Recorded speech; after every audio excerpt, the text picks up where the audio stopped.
Hi hello నమస్తే welcome to iQOO media. Young and talented hero Siddhu Jonnalagadda హీరోగా, అనుపమ పరమేశ్వరన్ హీరోయిన్గా, దర్శకుడు మల్లీరామ్ తెరకెక్కించిన సాలిడ్ ఎంటర్టైనర్ చిత్రం టిల్లు స్క్వేర్. గతంలో వచ్చిన క్రేజీ యూత్ఫుల్ హిట్ చిత్రం డీజే టిల్లుకి సీక్వెల్గా వస్తున్న ఈ చిత్రానికి మేకర్స్ ప్రమోషన్లో బిజీగా ఉన్నారు. ఇక ఈ చిత్రం పట్ల అంచనాలతో పాటు కొన్ని అనుమానాలు కూడా ఉన్నాయని టాక్ వినపడుతుంది. ఈ సినిమా అంచనాలను అందుకుంటుందో లేదో అని ఇండస్ట్రీలో చర్చ జరుగుతూ ఉంది. సంక్రాంతికే విడుదల కావాల్సిన ఈ సినిమా కొన్ని కారణాల వల్ల అప్పట్లో పోస్ట్పోన్ అయింది. అయితే టిల్లు స్క్వేర్లో కొన్ని కీలక అంశాలు సినిమాకే హైలైట్గా నిలుస్తాయని మేకర్స్ చెప్తున్నారు.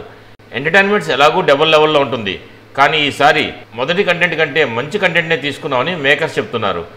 అలాగే ఇంటర్వల్ బ్యాంక్, కొన్ని క్లైమాక్స్ ఎపిసోడ్స్, సినిమాలో ట్విస్టులు షాకింగ్గా ఉంటాయని మేకర్స్ చెప్తున్నారు. ఇక వీటితో పాటు ఓ సర్ప్రైజ్ కూడా ఉండొచ్చని టాక్ వినపడుతుంది. మొత్తానికి మరోసారి టిల్లు అండ్ గ్యాంగ్ పక్కా ఎంటర్టైన్మెంట్తో రాబోతున్నారని చెప్పాలి. ఈ సినిమా మార్చి 29న థియేటర్లోకి రాబోతుంది. ఈ సినిమా ప్రేక్షకులను ఎంతవరకు ఆకట్టుకుంటుందో చూడాలి. ఏది ఏమైనా టిల్లు స్క్వేర్ టీమ్కి ఐకో మీడియా తరపున ఆల్ ది బెస్ట్. మరిన్ని టాలీవుడ్ అప్డేట్స్ కోసం మా ఛానల్ని సబ్స్క్రైబ్ చేసుకోండి. మా వీడియోని లైక్ చేయండి, షేర్ చేయండి. మీ అభిప్రాయాన్ని కూడా మా కామెంట్ రూపంలో తెలియచేయండి. మరో వీడియోలో మళ్ళీ కలుస్తాను. అంతవరకు ఉంటాను. Bye bye. జై హింద్.